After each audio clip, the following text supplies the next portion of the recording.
Welcome to the CUInsight experience. I'm Randy Smith, one of the co-founders of CUInsight.com, and this show is all about taking a deep dive with the leaders of the credit union movement that make it so great. This episode is sponsored by Amazon Business. With the value and convenience of Amazon, plus innovative tools and features, purchasing leaders and credit unions can reduce cost, save time, maintain control, and efficiently scale operations. Amazon Business, the most comprehensive one-stop shop for your business purchasing. Today, I'm having a conversation with Monica Belz. Monica is the president and CEO of Kaua'i Federal Credit Union, and she says Kauai and Hawaii much cooler than I do. So let's jump right in. Aloha, Monica. Welcome to the show, my friend. Aloha, Randy. So awesome to be back. Thank you for having me. I'm excited for our conversation. We're originally trying to make time while we were in Botswana for the Saka Congress, but as always, life gets crazy, right? And so now we're doing this now. So I appreciate you making the time now that you're, the back stateside, let's just call it, because I wanted to make sure that we were talking while that was still kind of fresh, because, there are things around that. But for those who don't know you, can you give us a little background? How did Monica's career start, and how did it lead you to being the CEO of Kauai FCU? Oh, okay. Awesome. So my career started in 1983 when I was born.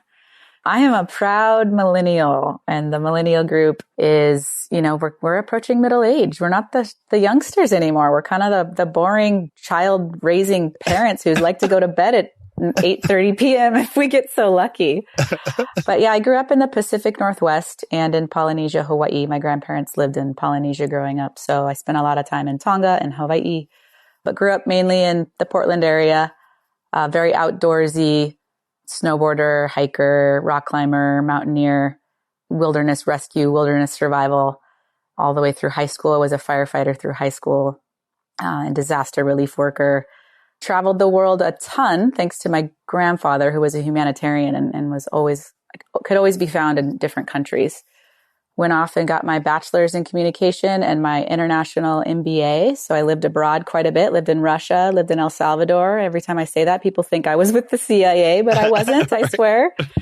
And I always had nonprofits going on in my life on the side because of my grandfather's influence, international and local nonprofit work. And then, as a good daughter, I went to business school and learned business for the for-profit side. So I was really living that kind of duality of had to make money, had to be comfortable and get my career going so that I could fund my international and local nonprofit passions and pursuits.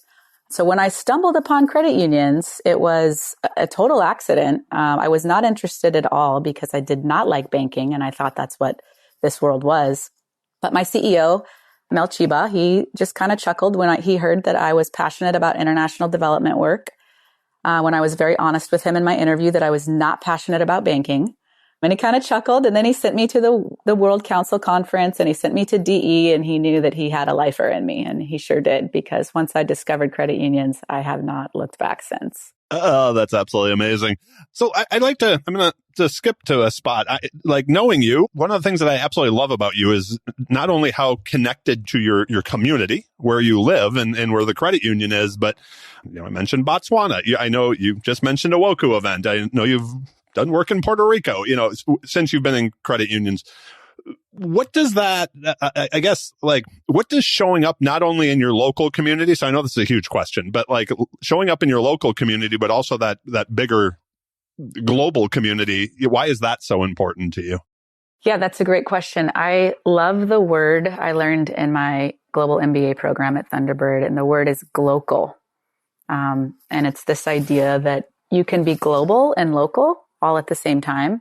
It resonates deeply with me because the globe is important to me. I love international. I love multiple countries and people groups and regions, and I really see the world from a global perspective. While at the same time, I live in a local community that means the world to me, quite literally. And my children are raised there, and I work, day in and day out there with my neighbors and the teachers and the leaders and the moms and the dads and the families that touch us every day. So my local community is what receives the majority of my energy and attention, while also understanding it's interconnected to this global system and this global humanity as well. So it just is two real worlds for me that aren't mutually separated. They're interconnected and they mean a lot. It's really cool to me to be able, when I'm global, to represent and talk about my local place. And it's really cool to me when I'm local to represent and talk about our global place as well. I was just thinking back to the presentation you gave at Saka Congress, and I think it resonated so well, with people in Kenya and from around the continent. We were in Botswana, but I was just thinking of a few friends from Kenya that when I said that, to me, it's a beautiful thing for you to be able to share that local experience globally as well. And my guess is, and that would be my next question for you is, when you get back home, if you just think to kind of our most recent experience, did you have a favorite part or something that you took away from that event that you saw yourself thinking about the local community in your credit union? Yeah, great question. So the most fascinating thing to me about what I've learned in Africa this past year, that was my second trip with Akaska. I spent a month in Kenya in February over my 40th birthday. And half of that was with Akaska doing the advanced DE and DE. So I was able to meet some incredible leaders from across Africa. And then again in Botswana, I saw all my friends and met even more. And what's so fascinating to me is, one, the young population. So there's a huge density of young people, average age being around 18 or 19 on the whole continent. Yeah, it's amazing. And that was so inspiring to me. And then two, recognizing the challenges their communities are facing across the continent and hearing the stories of some of these challenges. And we're talking poverty beyond what we often see in our country, and climate challenges that we're still not seeing. We're seeing climate challenges everywhere, but they're saying the hot spot of the climate crisis really is in this belt across Africa. And even being there this year, seeing hippos running into the ocean to cool off because the droughts have dried up their rivers. Seeing, unfortunately, and for those who don't know, hippos, saltwater, not a good mix. No, that doesn't happen, right? No. If I was a National Geographic photographer, I might have made the cover of the magazine on that one. Yeah. It's a rare occurrence. So it just a testament to the climate. We actually interviewed a bunch of local farmers and fishermen who were completely out of work, even with the climate resilient seeds that they had planted. The climate challenges had far exceeded what was anticipated. And so even those weren't working. And so people were out of work. Unfortunately, we ran across a dead body of a suicide victim, due to this crisis of no work, no money, and extreme poverty. And so to think that these young, fearless leaders and old, all ages, they're so passionate and believe and have so much hope that their SACCOs, that their credit unions can collectively impact and climb this mountain to address poverty, to address climate challenge. And they have nothing but hope. Yeah. And they're working so hard and their progress is palpable. And it's just to see that and be surrounded by that. That's what I take home. I come home and I say, hey, right? They are climbing mountains far bigger than ours, and ours is big. And they're doing it together, and we're doing it with them. We're connected to these people. We're all embarking on great challenges, and there's no greater time than now to be connected to our global community who's doing this work. So that's the big message that comes home with me. And as you know, I brought one of our cultural practitioners, our native Hawaiians that's on staff with us. I brought her with us to share the aloha and to receive the aloha from the Africans so that it can be shared and circulated. And then, of course, she brought that home as well. She became part of the family, that's for sure. So that was amazing. Just to touch on that, because it's something that's inspired me every time that I've been over there to go back to, on the continent as a whole, it is so young. It's so connected. Technology has connected everyone. So it's getting highly educated, and it I just find it inspiring. I'm like, this is just such a beautiful, amazing thing of, quite honestly, a generation of people who, boy, to say the sky's the limit might be an understatement, right? It's just, I find it absolutely amazing. There's something, and I know Jill's been saying this, it was something that stuck with her that George Ambato said once, where he's like, Africa's not what most people see on the news. Right? It's that idea that it's just there's so many spots are just these thriving, just beautiful. I mean, there's a lot of, you mentioned what climate's doing to it, but man, I just feel like the motivation to grow is absolutely amazing there. And it's beautiful to watch. And hopefully be a small part of, right? Like, so. Absolutely. And it's a huge place. I mean, just to say the word Africa is, when you look at a map, that's a giant chunk of our planet. So it's very diverse as well. That is the truth. Let's bring this back stateside. What are I guess I'll ask you two questions. What has you most excited that credit unions can do? I know it's a big question, but like that our movement is maybe doing or that we can do. And what are the biggest challenges on the flip side of that you think faces us? And I guess I would ask, to maintain our relevance as the preferred financial service providers for the folks in our communities. Oh gosh, you're going big today, Randy. I am. Okay. I love it. I'll take it. I've got you, so I'm asking you the big questions, my friend. Okay. So first and foremost, the most passionate thing that I've kind of been geeking out and nerding out around lately is economics. Kate Raworth is one of my personal heroes. She is a renegade social economist out of Oxford. She came up with the donut economy theory. If you haven't read that book, I highly recommend it to everyone. I have that on Audible. I'm about 3 or 4 chapters into it. Yep. Awesome. Yeah, I think, Brent Dixon recommended that to me, of all people. That's who it was. Funny. I'm surprised I didn't give you that book or send it to you. Yeah. She's one of my sheroes. And, the whole principle is if you want to change the world, she asks this question in her TED Talk. So actually, if you don't want to read the book, just go straight to her TED Talk. We will link to the TED Talk and the book. So if you want to change the world, what language do you need to speak? And I'll never forget her asking that. I come from a background where I wanted to be a linguist, and I traveled the world and studied many languages. So I was giddy to answer that question. I'm like, is it Mandarin? Is it Spanish? Is this a trick question? Maybe it's Russian, which I speak. So maybe I can change the world. And she came back with, it's the language of economics. And that question and answer always intrigued me. And as I dove in deeper, you really see the social injustices that we see across this world can be directly linked back to economics and the economy. One of my favorite topics in graduate school was the global political economy.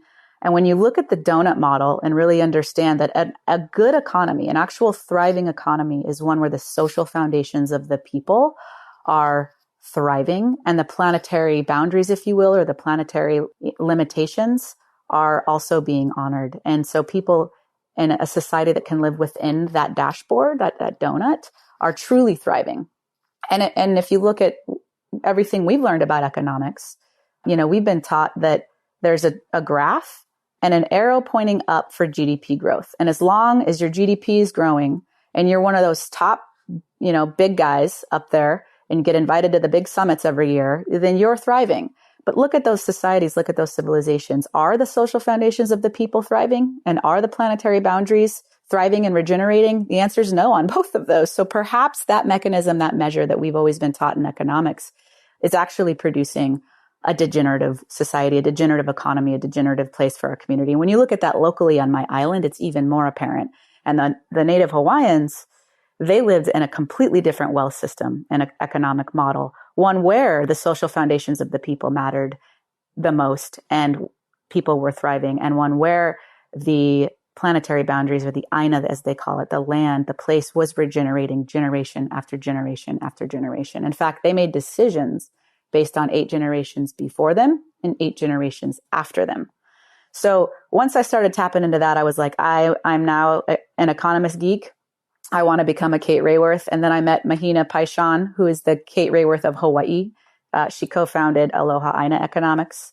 And now she's on our team working with us to help transform our local economy into a more indigenous-centered, donut, circular, if you will, regenerative economy. And credit unions, I believe, are the absolute key mechanism, the most positioned entity, in my opinion, across the world to be the drivers of this kind of economic and social change.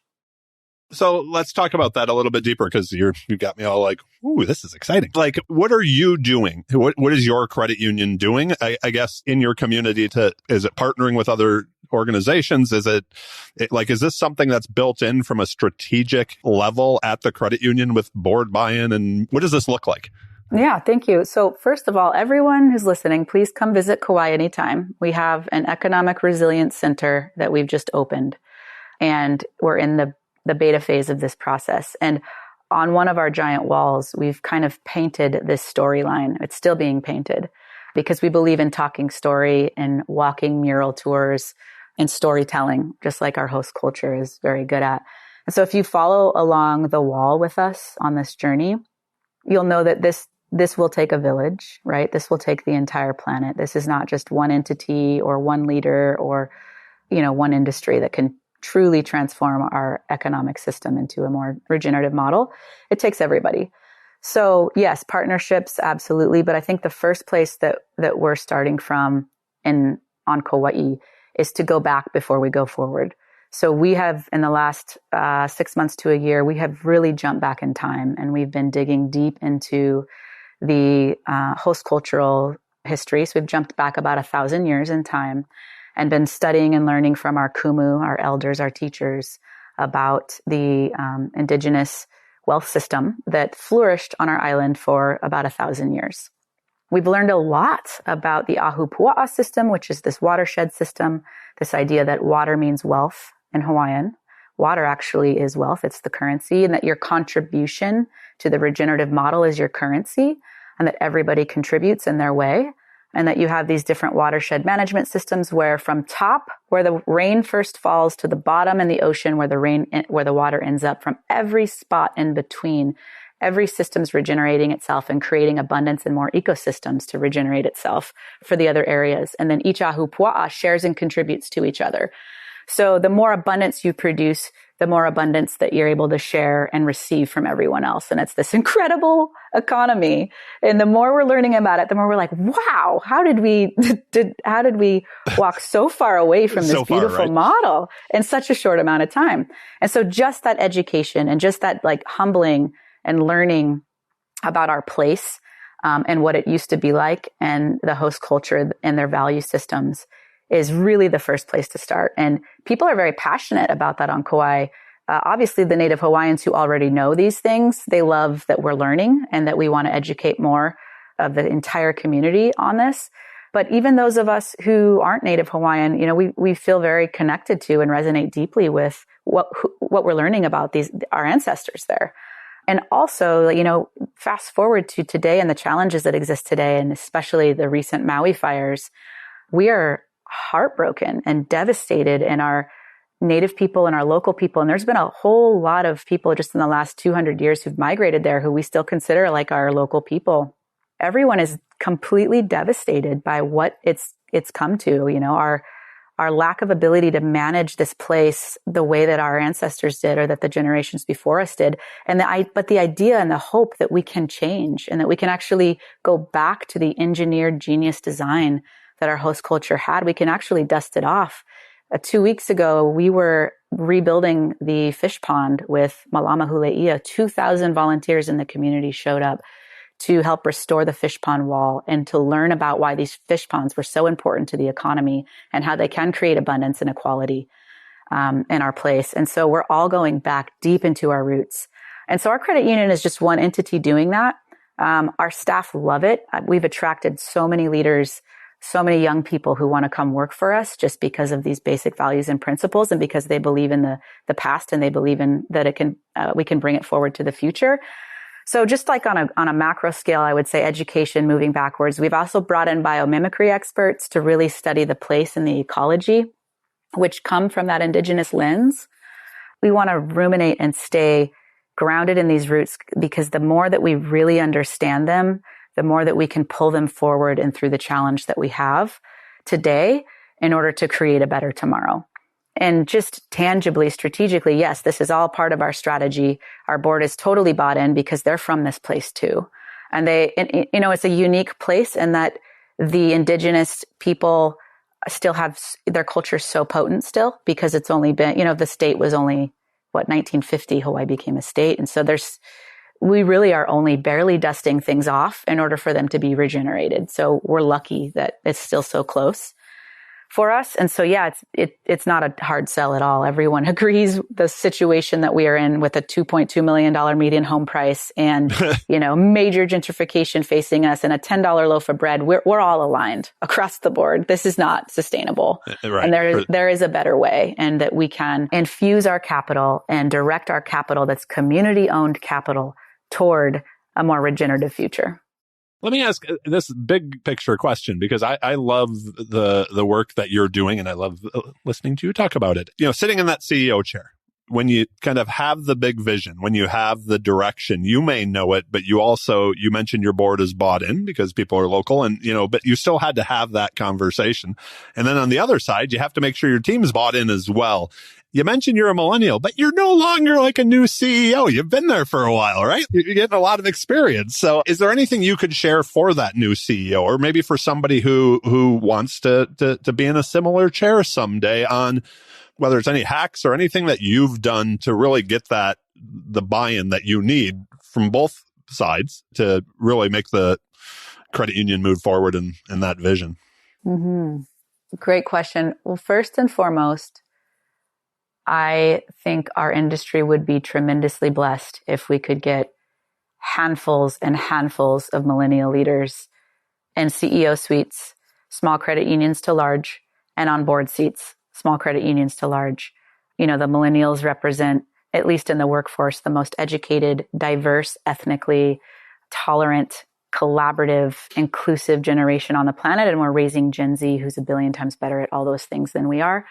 And so I see our industry often losing millennials due to disenchantment and due to a ceiling of sorts, right? If you don't have 25 plus years of experience, then you're automatically out of the shortlist. We were 8, right? Or we were 12 at that time. Like that's not possible. So unfortunately, we're losing millennials left and right. And I'm doing my work and best. And I know a lot of leaders out there are, to try to pull in more millennials into the board and C-suite levels. So if you are out there wanting to be a new CEO, please don't give up, and call me, hang out, ask around, forge, go in there and apply for these seats, and please go for it, because we need more millennials stepping up. And invited, to the boomers out there who are in those seats or recruiting for those seats, please do the work to invite the millennials. And regardless of your generation or age, being a leader, being a CEO, especially in a time like now, everyone has different leadership styles. And I don't believe there's a right or wrong. I love diversity, and I think our industry needs more of it. In terms of buy-in, I would say my first year or two with my board, who were all boomers, thinking it would be a great idea to hire a millennial to come change things and shake things up and become relevant. I think we all thought that was a beautiful idea. And we kind of had this honeymoon period that lasted maybe 48 hours. And then the real work began, which was really me surviving my board and my board surviving me. We had a change management consultant help. He was a tremendous help. And there was just a lot of endurance and a lot of not quitting, honestly, on either of our part. Like, they just didn't give up, and neither did I. And here we are today, locked arm and step, truly transforming our community with like-minded partners and stakeholders across our island in ways we never imagined possible. So there's something to endurance and truly sticking it out because we can and should. And so I think we're one of those cool models where, you see a millennial CEO and a boomer board learn how to change the world together. And I think that's an important model that can be replicated. When you think about your team that you've built around you over the last few years, is there something that you're looking for to bring people in? You know what I mean? Yeah. And is there something on the flip side of that you're like, that won't work here? Well, Kauai is a very unique place. So there's a lot of delicate dancing. I really think like this whole work is being an artist. And so it's really hard to say a little bit of red, a little bit of orange, or even I'm not a cook, but I imagine it must be like a chef too, right? But I don't know that world. I definitely know the artist world a little bit better than cooking. And so I think fundamental values I've always had, and this is probably from growing up all over the world, is diversity, diversity, diversity. I don't want everyone who thinks and acts and looks like me. That would be wildly dangerous and not fun, or maybe too much fun and not enough us of something else. So diversity has always been big for me. On our team, we speak over 12 languages, for example. We're from many parts of the world.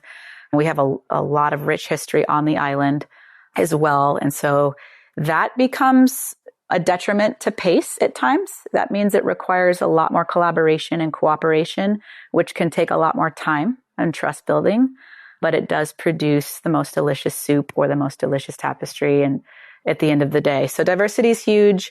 Now, also what I noticed our industry is inundated in is, a certain type of profile. And so on Kauai, fortunately, that's not the case because we're in an ethnic majority state, but there are other things that lack comfort in diversity. And so I really just try to shake that comfort level up as much as I can.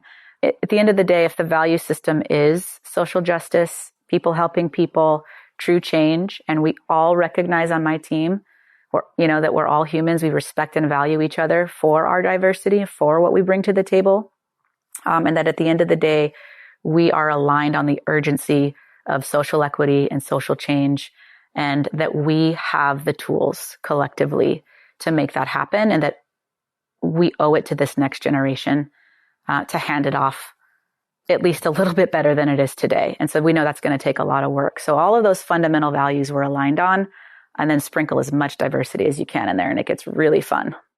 A question for you, and that's something that I know, like as a small business owner, I always have to think about. But when I think of credit unions, I often, in my mind, I think of them as small businesses also.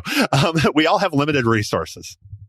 So when you have big ideas, whether it's financial, whether it's people, whether it's bandwidth, how do you, number one, decide where you're going to commit your team's energy and resources? And then on the flip side, and this is something that I've mentioned on the show before that I know I struggle with, how do you know when it's time to stop or pivot and do something else? Like where you don't just keep, say, throwing good energy after bad if it's just not the right thing, to be doing at that point in time, where you can better use your resources elsewhere. Yeah, excellent question. I don't have a solid, perfect answer for you, Randy. Again, it's like part of the artist journey. And, we're fortunate. The pros of being a smaller organization is we are more nimble. We can pivot pretty quick, which has helped us a lot during the historic 2018 floods, where the, famous credit union on a jet ski story emerged from, to the COVID-19 pandemic and the public-private partnerships we were able to form. Being nimble is key and has helped us tremendously steer the ship. But we are growing, and we are growing in staff and in impact. Those are probably our biggest areas. And due to the COVID programs and a lot of the grants, we are a CDFI and MDI and LI, so we've received tremendous resources to grow and expand capacity into our underserved markets. And so we're doing that. We're absolutely investing in our growth in these key categories. It does get a little tricky. The diversity of thought helps. The being very democratic in nature and hearing all perspectives. Again, it doesn't make it faster, but it certainly helps with check-ins.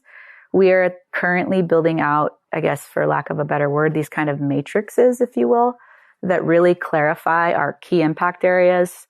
Our economic resilience center's purpose statement is to steward a cooperative economy that honors community, culture, and climate. And so to really dissect those three words of community, culture, and climate, what do we mean within those? What are our key impact areas? And then what are some true measurements we can plug in there?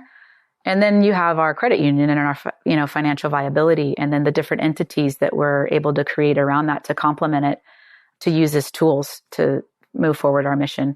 And we're basically building out this matrix to give us a heat map of sorts that really can help us clarify our decision-making framework, our priority-making framework, and understand the impacts in each of those areas we claim to be prioritizing, along with, the viability and sustainability of some of these projects. So that's been a tremendous help for us to, I guess, accelerate our discussions and to be looking at good data. It also helps when we're talking to our funders. So a common theme you'll hear when you come to our Economic Resilience Center, which I know you're coming, Randy, very soon, because we're going to go diving and spearfishing. for the invasive species that are eating our coral reef system. When you come, you'll be able to check it out. But, it has our mission statement and really say, hey, if we're going to make an impact in climate, what can we prioritize? We're not going to solve all of the climate issues this year as a credit union. That's not going to make sense. So getting really kind of practical and very strategic about it.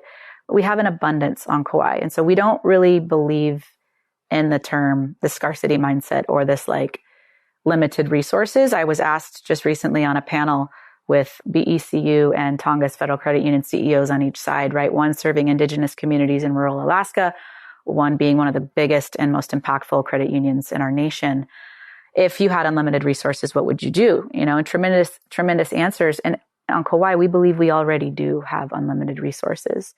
And we're not talking about the 59 billionaires that love that place and have land there and property there, although that's one of them. That is one of the huge resources we have available to us, our philanthropists.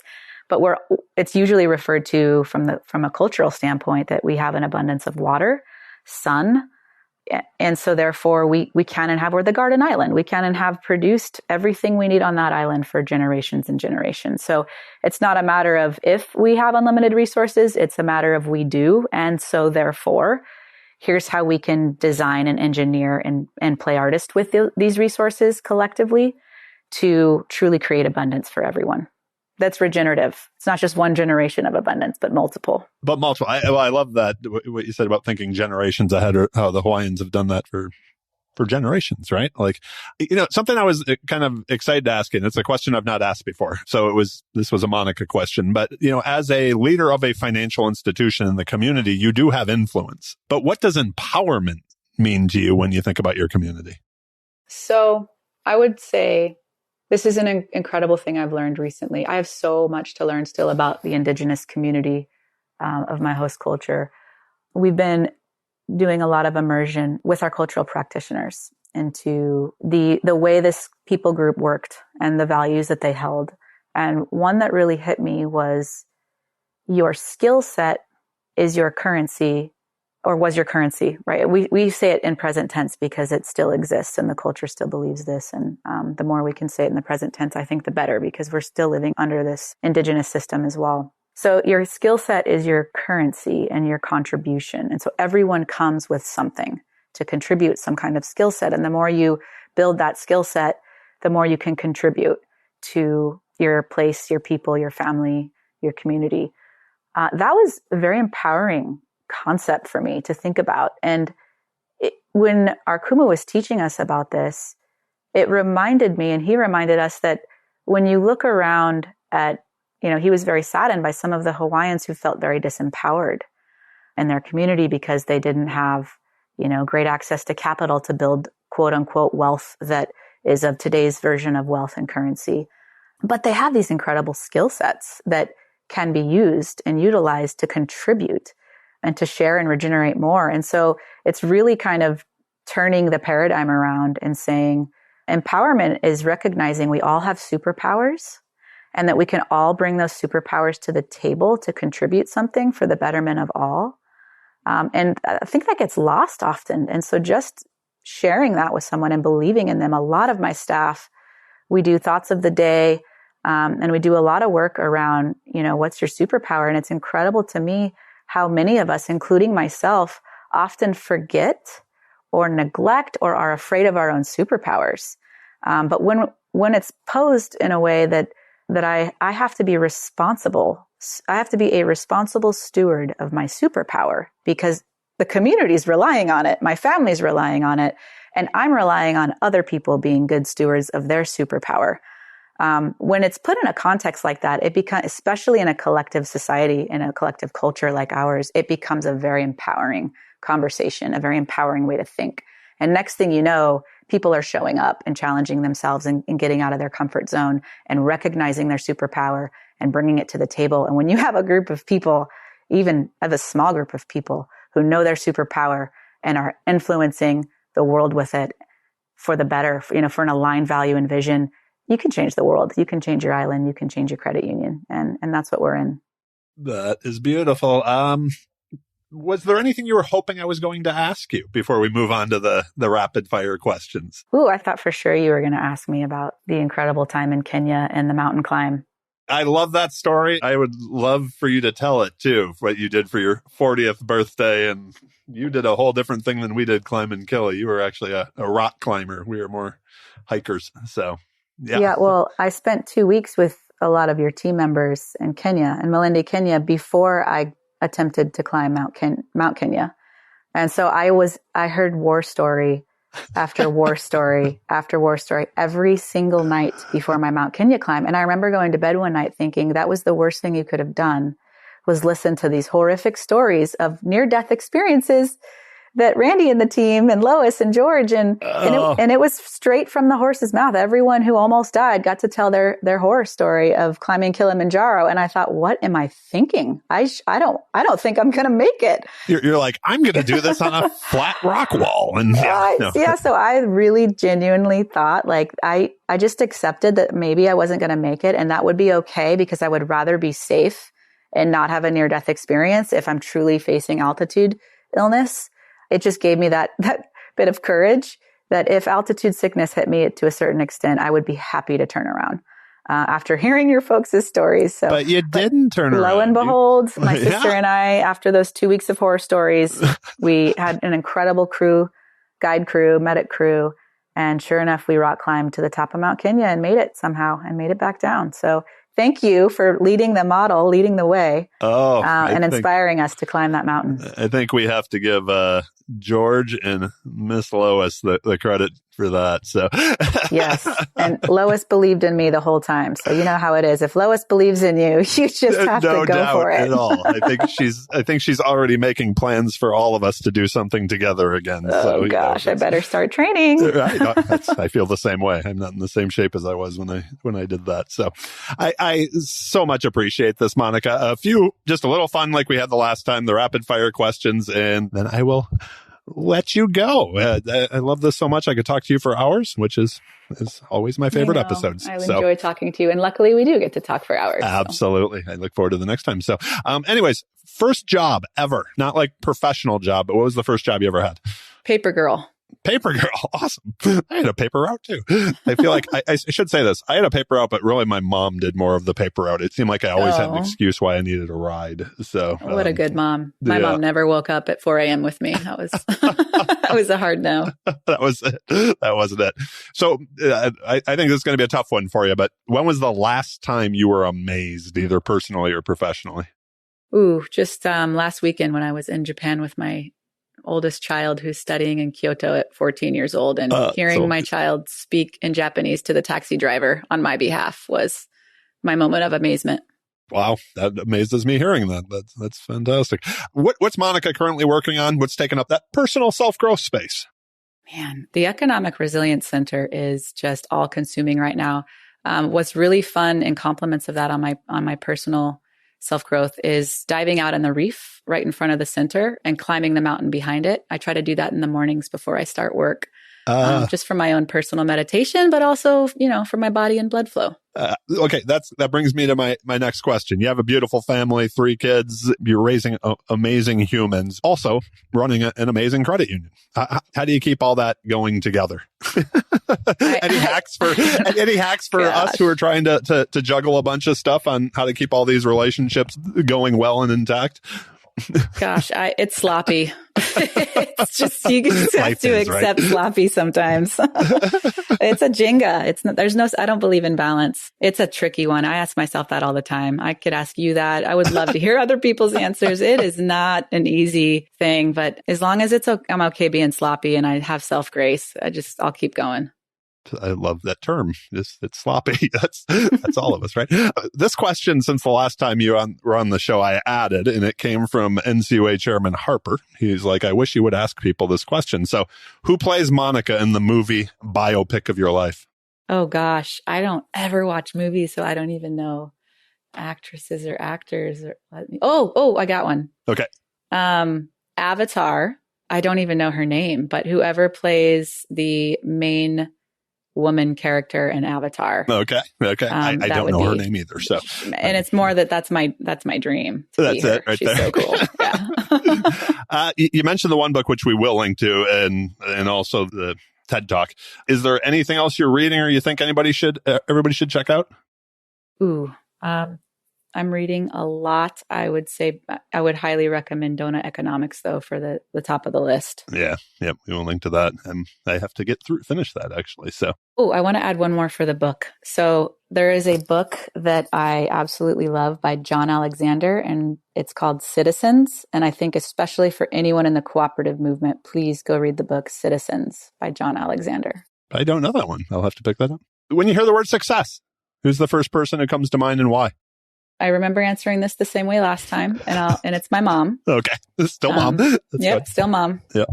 She's still my shiro. Awesome. I love that. Well, that's it. Do you have any final asks of my listeners or, final thoughts that you would like to share? I just want to tell everyone who works in the cooperative industry in any way, thank you for all you have done and all you do day in and day out. We need more of us. We need more of you. Please all of us just do our best to continue recruiting and engaging and empowering others to join our movement. The work is great.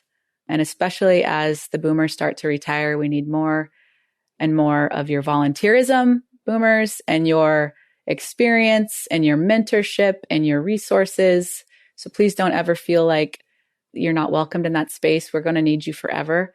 And to all the millennials and Xers, we love you. There aren't many of you, but you guys are awesome. We love you. There's just a few. It's all the millennials and Zs, please jump on board. Please come in and engage in this work. We need your superpowers too. So thank you for everyone for all you've given, and please keep giving. That is the perfect way to wrap this up. We will link to everything we talked about in the show notes today. Thank you again for doing this and being here today, my friend. I can't wait for our paths to cross again soon. Yes, aloha. I hope it's in Kauai or in Africa. We'll see. One of the two, maybe Japan.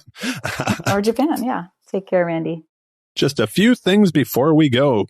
Please make sure to check out Amazon Business, the most comprehensive one-stop shop for business purchasing. We are grateful for their support of the podcast and allowing me to have this much fun doing what I do. Please also subscribe to the CUInsight experience on your favorite podcast players. We are on them all. And if you're looking for a book mentioned on the show, a quick Google of the CUInsight experience podcast book list, and your next read is on its way from Amazon. Last but certainly not least, I want to thank all of you for listening. Y'all rock, and I greatly appreciate each and every one of you. Be well, friends.